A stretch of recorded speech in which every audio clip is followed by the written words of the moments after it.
झाडं देखील पाऊस सांगतात. झाडं कुठं पाऊस सांगतात का? तुम्हाला एक सांगू इच्छितो. एक असं झाड आहे तुमच्या शेतामध्ये, ते तुम्हाला अंदाज देतं. उन्हाळ्यामध्ये तुमच्या शेतातल्या लिंबाच्या झाडाला खूप लिंबुळ्या लागल्या, ते लिंबाचं झाड म्हणते शेतकऱ्यांना यावर्षी खूप पाऊस पडणार आहे, असा अंदाज तुम्हाला ते लिंबाचं झाड देतं. परत मग पाऊस कशावरून ओळखायचा? त्या लिंबाच्या झाडावरून. परत सांगतो, एक असं झाड आहे, आता योगायोगानं आता रामनवमी येणार आहे. रामनवमीच्या वेळेस काय होतं, रामफळाच्या झाडाला रामफळं लागतात. रामफळं ज्यांच्या शेतात आहे त्या रामफळाला खूप रामफळं लागले की आपण म्हणायचं पुढच्या वर्षी पाऊस कमी पडणार.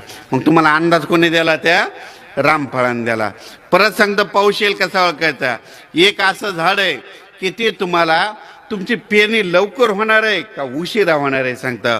तुमच्या शेतामध्ये जांभळीचं झाड आहे, तुमच्या शेतातल्या जांभळीच्या झाडाला मे महिन्यामध्ये खूप जांभळं लागले आणि तुम्ही जांभळं खायला सुरुवात केली, ते जांभळीचं झाड म्हणजे शेतकऱ्यानं यावर्षी तुमची लवकर पेरणी होणार आहे असा अंदाज तुम्हाला कोण देतं? ते जांभळीचं झाड देतं. परत सांगतो, एक असं झाड आहे तिथं मला दुष्काळ पडणार म्हणून सांगतं. झाड कुठं दुष्काळ पडणार म्हणून सांगतं का? सांगतं. तुमच्या शेतामध्ये बिब्याचं झाड आहे बघा, बिबू असतंय ना, बिब्याच्या झाडाला खूप फुलं लागले, ते बिब्याचं झाड म्हणजे शेतकऱ्यांना दुष्काळ पडणार आहे असा अंदाज तुम्हाला ते बिब्याचं झाड देतं. परत सांगतं, पाऊस येईल कसा ओळखायचा? काय करायचं? एक असं झाड आहे बघा की तुमच्या शेतामध्ये माल होणार आहे म्हणून सांगतं. तसं झाड कुठं असतंय का? पण असतंय. तुम्ही बघा, ऑब्झर्व करा, निरीक्षण करा.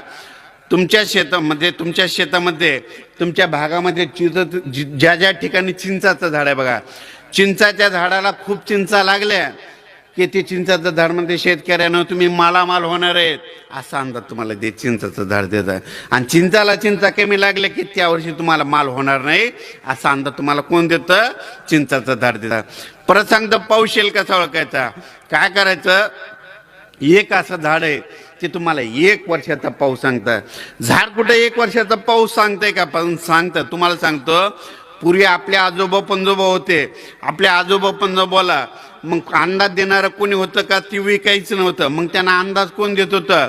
एक झाड देत होतं, आणि त्या झाडाचं नाव सांगतो गावरान आंबा. आपल्या शेतकऱ्याला 1 वर्षाचा पाऊस सांगतो. कसं सांगतो तुम्ही बघा. ज्या वर्षी गावरान आंबा पिकला आणि त्या आंब्याला आंबे लागले आणि तुम्ही त्या आंब्याचा रस खूप खाल्ला की समजायचं दुष्काळ पडतो. तुम्ही बघा, 2017 पर्यंत ह्या मांडक्याच्या लोकांनी इतक्या गावरान आंब्याचा रस खाल्ला, दुष्काळाला सामना करावा लागला. 2018 नंतर बघा, 18, 19, 20, 21ला तुमच्या गावरान आंब्याच्या झाडाला फुलवाराच लागला नाही.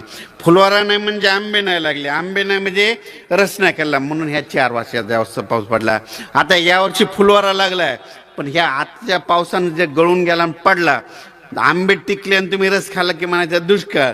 नाही टिकले की समजा पाऊस जास्त पडणार. सगळ्यात सोपं कारण लक्षात येतं. परत सांगतं, पाऊस येईल कसा ओळखायचा? निसर्गामध्ये अशा काही गोष्टी असतात, निसर्गातले प्राणी पक्षी देखील तुम्हाला पाऊस सांगतात. तुमच्या गावामध्ये वडाचं झाड आहे बघा, पिंपळाचं झाड आहे. पिंपळाच्या झाडाला काय करतात? कावळा आपला घरटं शेंड्याला करतो. कावळ्याने घरटं शेंड्याला केलं की त्यावर्षी पाऊस कमी पडतो, आणि कावळ्याने घरटं 3 फुटाने खाली केलं की त्यावर्षी जास्त पाऊस पडतो. मग अंदाज तुम्हाला कोणी दिला? त्या कावळ्यानं. परत सांगतं, पाऊस कसा ओळखायचा? जूनच्या पहिल्या आठवड्यात तुम्ही शेतात जातात, पराठीचे उपटताना वेचताना शेतात गेल्याच्या नंतर तुम्ही सरड्या बघतात बघा. जूनच्या पहिल्या आठवड्यात सरड्यानं डोक्यावर लाल कलर केला की सरड्यामध्ये शेतकऱ्यानं 8 दिवसांना मान्सून येणार आहे असा अंदाज तुम्हाला कोण देतो? ते सरड्या देतं. त्याच्यानंतर तुम्हाला एक सांगतो, घोरपडी देखील पाऊस सांगतात. घोरपडी काय करतात? जूनच्या पहिल्या आठवड्यात बिळाच्या बाहेर तोंड काढून बसतात. घोरपडीने बिळाच्या बाहेर तोंड काढून बसले की समजायचं यावर्षी 10 दिवसांना पाऊस लवकर येणार आहे असा अंदाज तुम्हाला त्या घोरपडी देतात. परत सांगतं, पाऊस येईल कसा ओळखायचा? काय करायचं? निसर्गामध्ये अशा काही गोष्टी असतात, निसर्गातल्या म्हणजे प्राणी माणसाहून देखील पाऊस ओळखतात. एक सोपं उदाहरण सांगतो बघा. ज्या माणसाला दम आहे बघा, ज्या माणसाला दम आहे आणि पावसाळ्यामध्ये दम्याच्या असणाऱ्या माणसाला काय होतं? आभाळ आलं की त्यांना दम्याचा त्रास होतो, श्वासोश्वास घ्यायला त्रास होतो. मग आपले घरचे काय करतात, त्यांना त्रास झाला, धापा देऊ लागले, लगेच डॉक्टरकडे येऊन जातात. डॉक्टरनं त्यांना तिकडे ॲडमिट केलं की आपण म्हणायचं आता 3 दिवसात पाऊस पडणार आहे. सगळ्यात सोपं कारण लक्षात. त्याचं शास्त्रीय कारण सांगतो.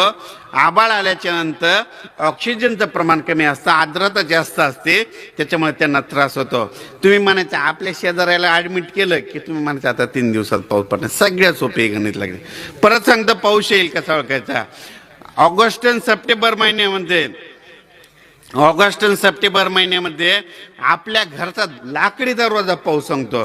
घरचा लाकडी दरवाजा कुठं पाऊस सांगतो का, पण सांगतो. ऑगस्ट आणि सप्टेंबर महिन्यामध्ये आपल्या घरचे दरवाजे लागणं गेले, ते दरवाजे म्हणतात शेतकऱ्यांनो 10 दिवसाचा सततधार पाऊस पडणार आहे असा अंदाज तुम्हाला कोण देतो, लाकडी दरवाजा देतो.